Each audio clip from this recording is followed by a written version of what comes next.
Hey, this is Fauzi from Local Computer Help. Today I'm making a video on how to remove an NVMe drive from a Lenovo Yoga notebook.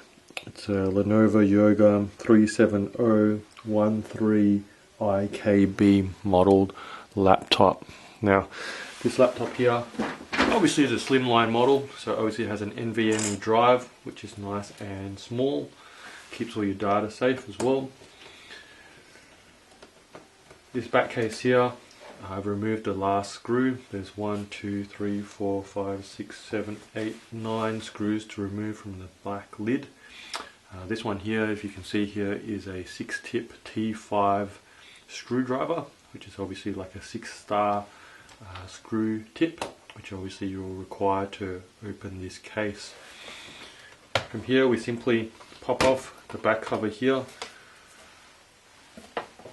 which opens up the laptop and access to all the components. We'll need to switch our tip here now to access the NVMe drive, which is located here, which is just like a stick which connects to the motherboard.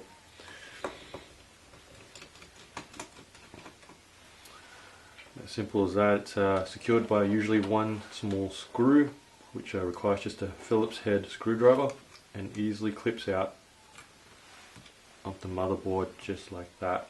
Now, just like with a 2.5 inch or 3.5 inch drive, you will need an external caddy to obviously connect this to your computer, which is looks something like this. Something like this can be bought from eBay or any other sort of online computer supplier, and they're fairly affordable.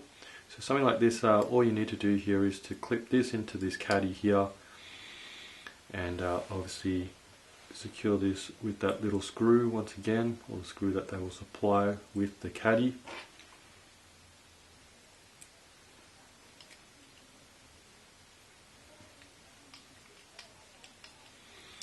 And there you have it. So you've got your NVMe drive now ready to obviously plug in with your cable here to your computer via USB generally, so then you can now access this drive to copy off the data that you require.